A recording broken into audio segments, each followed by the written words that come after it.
These omens don't bode well, Mother. Mankind may be facing its darkest hour. Then mankind will have to face it alone. How can you say that? Whatever happens beyond these shores is not our concern.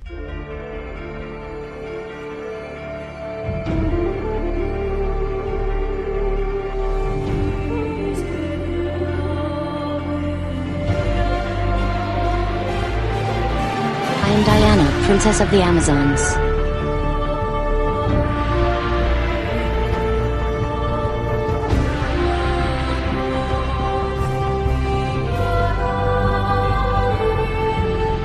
These beasts invade our home and defile it with their presence. Enjoy your trip back to hell.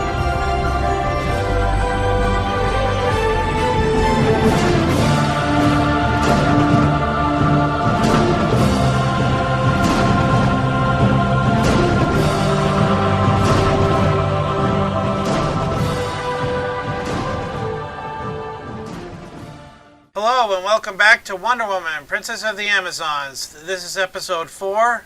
My name is Andrew Pinkham. So glad to be along with you on this fine Thursday or Friday or Saturday or Sunday. Depends on when you are listening to this show.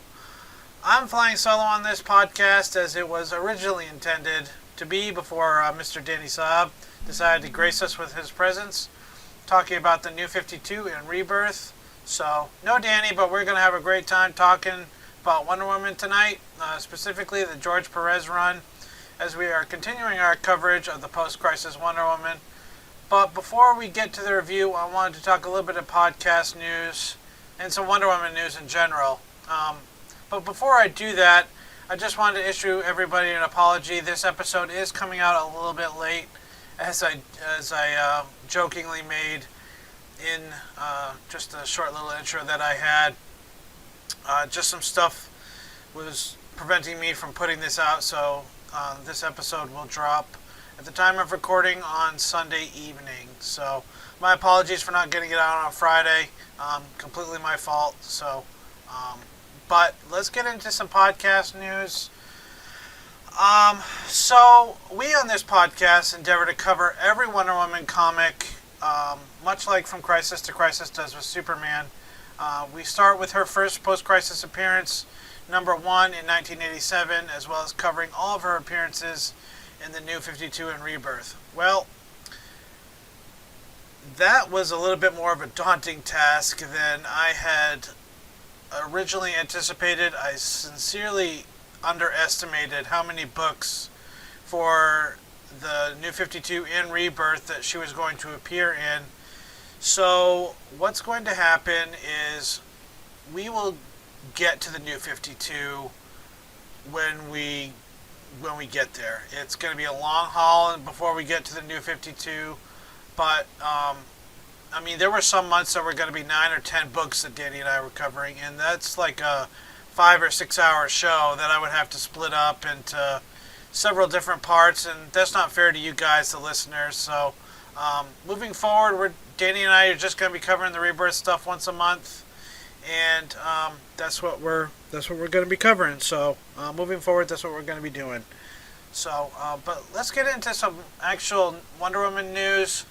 According to Forbes magazine, this past week, where I pulled this article from, Wonder Woman now has eclipsed over $570 million worldwide. It will hopefully pass Logan this next week, which would bring it to 5th on the list, which would be a total of $615 million.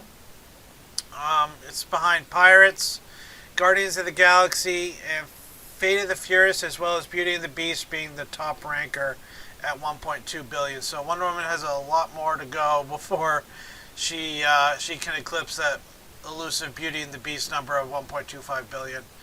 If she makes $1.25 billion, which I don't see as a remote possibility, that would be an amazing feat in and of itself. People would have to be reflocking to the movie theater in the coming weeks for that to even happen. But $570 million, that's a pretty solid number.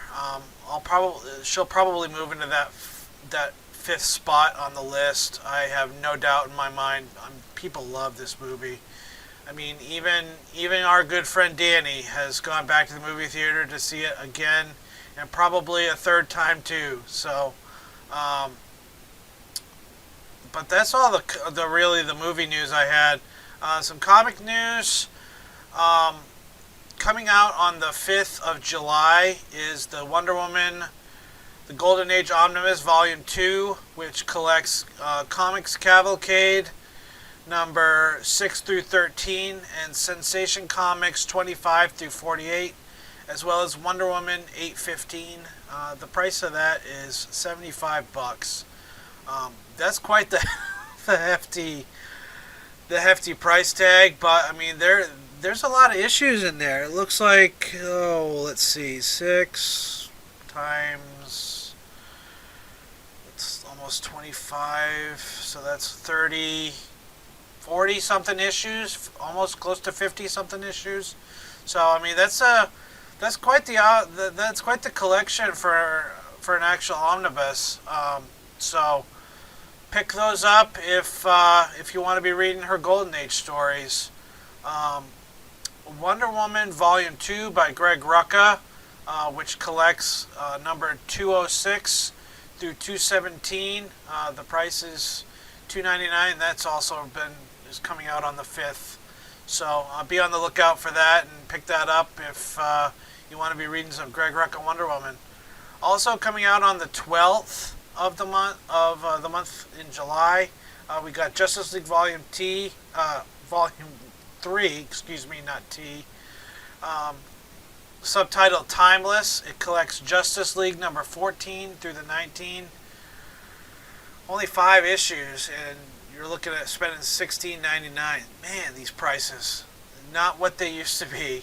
But of course, DC Comics prints to the trade now. I mean, that's just what they do. So, and as well, released on the 12th is Justice League Rebirth Deluxe Edition, Book 1. It collects Justice League Rebirth one-shots, as well as Justice League Rebirth 1 through 11. And that price is $34. So be on the lookout for all those coming in the month of July. I'm probably going to pick up the Justice League Rebirth collection. It may be cheaper than buying them digitally. I'm not sure, or I might buy the trade paperback digitally if that becomes available on the DC Comics app. So, but that's pretty much all the news I had for this episode. A very short introduction, to say the least. We're going to take a quick break, ladies and gentlemen, play a promo, and we will be right back. Stay tuned.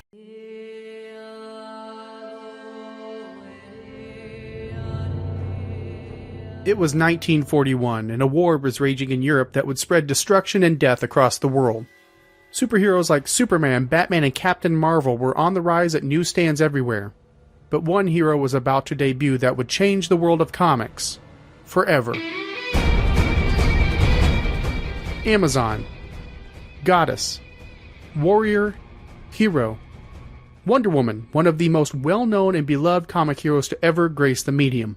Hello, I am J. David Weeder. Join me as I explore the comic book adventures of the amazing Amazon throughout her 75-plus years of history on the Sensational Adventures of Wonder Woman podcast. You can find the show on iTunes or at wonderwoman.supermanforever.com. The Sensational Adventures of Wonder Woman.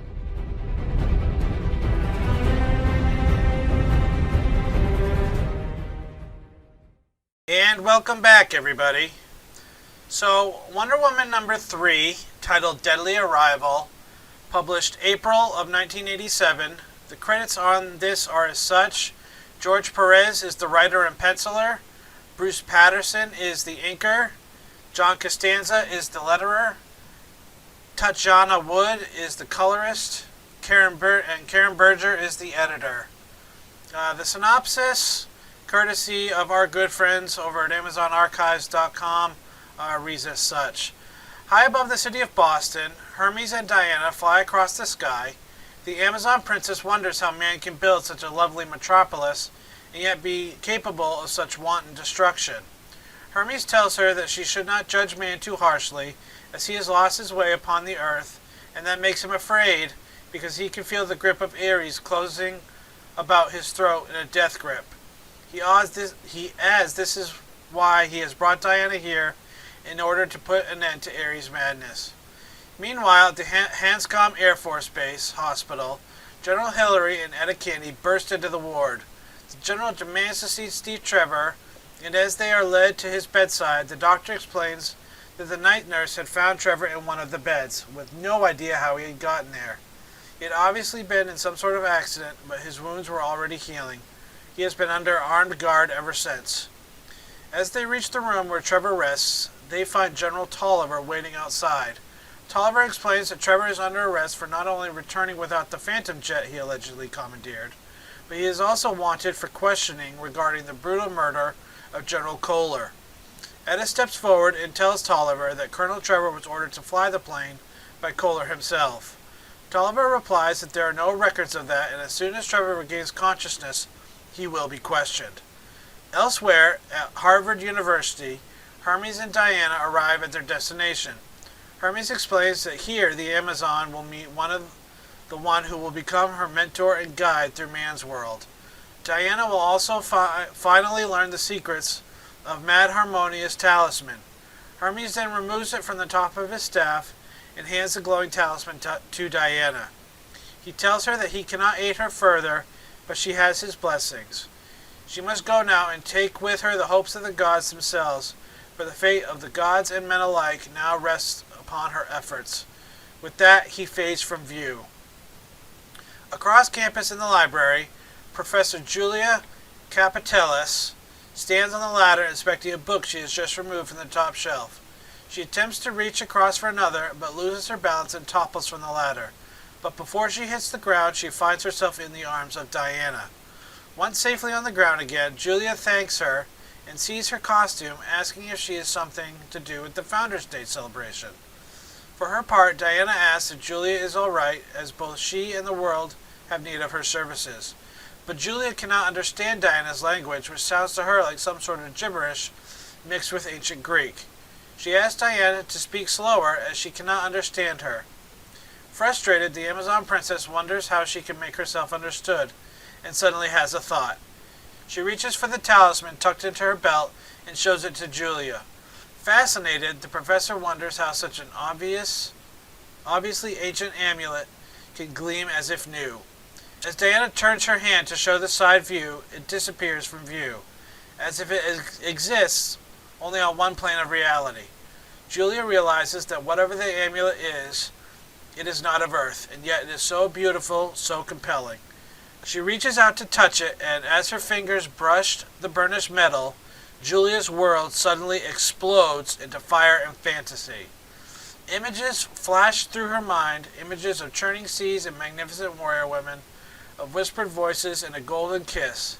And yet, despite the turmoil, there is hope and a sense of belonging. And one more thing, a stirring pride of purpose, unlike anything she has felt before. Then in a wink it is gone, and she can see Diana's concerned face staring back at her. She finds herself lying on the floor, her head spinning and yet feeling so clear, as if some hidden door has been opened in her mind. Diana asks her if Julia can understand her now, and if she can help Diana. Getting to her feet, Julia replies that although she does not know who Diana is, she does know she had better find out. Diana still cannot understand the professor's words, but her meaning is clear. She intends to help Diana just as Hermes foretold. Julia places her hand on Diana's shoulders and in a very rusty Greek tells her that they are going to work together, that she should know her name. The Amazon smiles and replies, "Please call me Diana." Meanwhile, Phobos watches the two women through his earthen pool of omniscience and is displeased by what he sees. He thinks to himself that his wily brother Deimos would take time to plan before he struck, but Phobos had no need for such amities. He will strike while the moment is hot and then accepts the praise of his father Ares for taking such initiative. He proceeds to walk into another chamber where the giant beating heart of the Gorgon resides. He removes A mass of blood from it and blowing on it forms a statuette. Elsewhere in a secluded lodge in the middle of the woods, an audience, which includes General Tolliver, watches mesmerized as Demos addresses them. He tells them the moment to strike is upon them. If they are to save the country they love. Back in Boston, Diana is experiencing the delights of driving home during rush hour. As she covers her ears to block out the din of honking horns, Julia assures her new friend she will get used to it.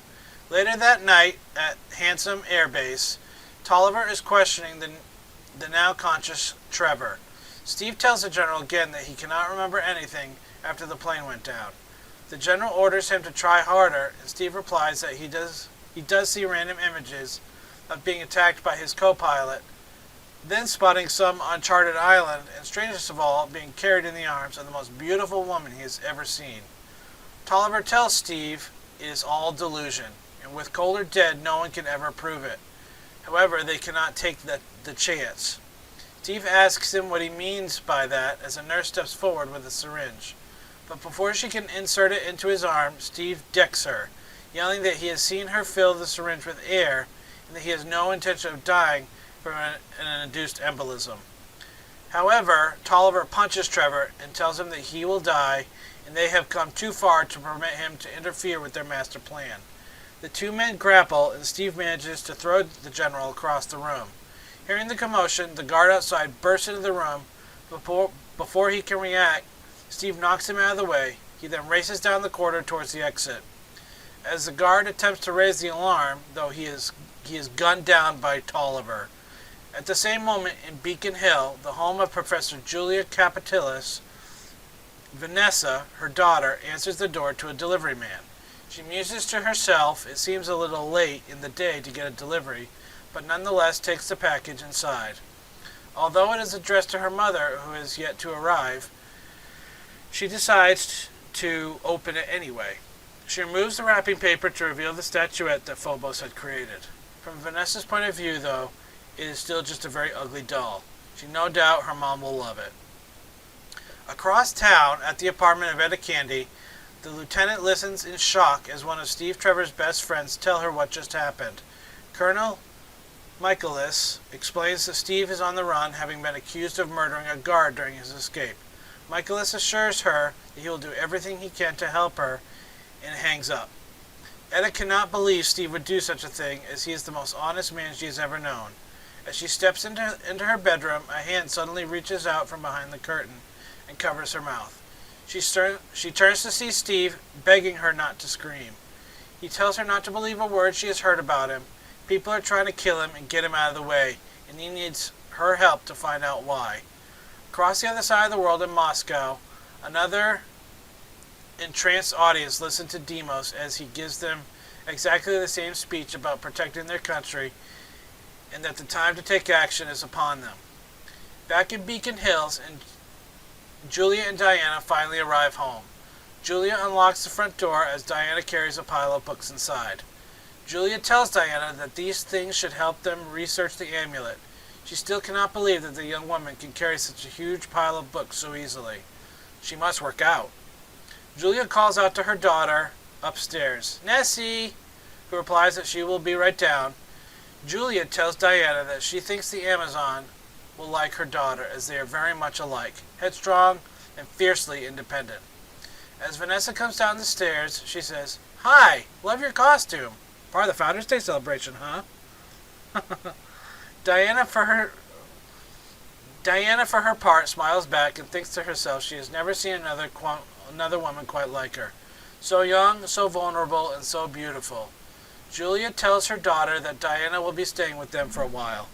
A less than enthused Vanessa asks how long is a little while. Her mother replies that Diana does not speak any English, and she has to tutor her before they can actually get down to business. Vanessa storms back upstairs, murmuring, "Gee, thanks a lot." And Julia apologizes to Diana for her daughter's behavior. She explains that Vanessa is not usually like that, but she has been so busy working recently that she has paid her daughter so little attention. Upstairs, Vanessa has shut her bedroom door and is talking on the phone to her boyfriend. She says that he cannot come over to study together tonight as she has a sick aunt visiting. In truth, she does not want her boyfriend to meet a fox like Diana. A few hours pass, and midnight falls in the Capitellus home. Julia and Diana are in the study, and the professor marvels at the speed that her new student consumes her first lessons, absorbing in mere minutes the rudimentaries of English. Vanessa is asleep on the couch, having completely forgotten about the grotesque statue that sits on the mantelpiece, a statue whose cold eyes now begin to glow. Suddenly, Julia and Diana hear Vanessa scream, and as they rush downstairs, they give way as if rotten. Diana grabs Julia and leaps down into the living room, which is in total disarray. Before them stands Decay, who towers over a terrified Vanessa, who has aged considerably as a result of the creature's touch. Diana warns Julia not to approach, and Decay says that she would be wise to listen, as it is the Amazon she has come for. She tells Diana to step forward to feel her fatal touch, and when the Amazon princess refuses, Decay unleashes her demon's breath blast into the ceiling above where Julia and Diana stand, causing the room to collapse on top of them. And that's where the issue ends. Wow, that was quite the synopsis from AmazonArchives.com. There are some sentences that make sense with Amazon. I guess I'll have to proofread it next time I pull something from them. But anyway, I have a few notes on this issue before I get to my overall thoughts of it. Page 1, I find it very interesting that they traveled to Boston, Massachusetts instead of Washington, D.C., considering for all the other Wonder Woman comics I've read, Washington, D.C. is the focal point where most of Diana's story takes place, whether it be the New 52 or other Wonder Woman stuff that I've read. Page 3, I love how General Hillary just storms in looking for Trevor like he owns the place.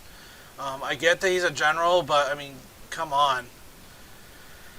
So, I also find it extremely interesting that Diana just drops him at the hospital and leaves. Very much reminiscent of her Golden Age origin. It's been a coon's age since I've read that origin story. So, and from listening to other podcasts, like my good friend Matthew over at Radio Free Themyscira, and listening to Angela over at Wonder Woman Warrior for Peace, both who do great podcasts. You should check those podcasts out. They talk about her origin and how she just drops Steve Trevor and goes about her business. Page 4, I really like Edda standing up for Steve. You can definitely tell there's a relationship between Edda and Steve, although we're not sure what that is yet.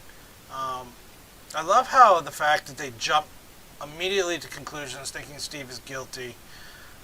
Of course, he doesn't come back with the plane, so I mean, so there's that. But I mean, you'd think it'd be guilty or innocent until proven guilty, not guilty until proven innocent. But that's our justice system for you. I really love Hermes and Diana. And when Hermes can go no further, I really like the fact that he gives the gods, or he gives Diana the gods' well wishes. I really, really like that. Page 6, I love the look on the professor's face when Diana catches her from her fall. Julia's face is absolutely priceless. Like, who in the world is this woman? I find the language barrier between Julia and Diana to be really, really cool. I never would have thought that Diana would have had any kind of language barrier, but I really, really liked it. Page 8, when Professor Julia touches the amulet, this specific page was absolutely, without a doubt, brilliantly illustrated by Mr. Perez. I can't say enough about the art in this issue, and we'll get to that in just a couple minutes. But just a really great page. Love the art, and I love the moment. In page 9, I love the bond that Julia and Diana share almost instantly. Just a really great scene between those two. The scene between Philos and Deimos is a little weird. So, yeah, it was, and we knew something was going to happen with a Gorgon, but we weren't sure what. It's just a really weird scene. Kind of confused me a little, but that's all right. Page 12. I can only guess that this is Deimos speaking to his underlings. It doesn't directly say that it was him. Of course, the synopsis kind of clears that up for me, and I find it very interesting that Colonel, or not Colonel, but General Hillary is under the thrall of Deimos. So, I also love that Diana can't stand the sound of traffic. Really, really a funny moment. And I love Julia's comment about the no traffic thing, where she comes from. Page 13. I love how Steve is perceptive to the General's plot of trying to kill him. I certainly wouldn't have guessed that there was air that nurse was filling it with. So, just a really, really great moment there. And I love the fight between Hillary and Trevor on page 14. And I love their banter. And in the moment where Steve kicks the dude in the face with a metal water pitcher, I swear Steve Trevor must have toes of steel or something. But my word, ouch. Page 16. I don't know if it's just me, but there is something. It seems like to me there's more than something than just friendship going on between Etta and Trevor. I think Etta might have a little bit of crush on Steve, but we'll have to wait and see how that relationship develops, because I am not sure. Because like you guys, I'm reading right along with you and taking notes. So it's this George Perez run. I have very few. I have a little bit of experience with it. I've read a lot of the later on issues, but not any of these early issues. So I'm learning right along with you, if you haven't read anything. So yeah, there's that.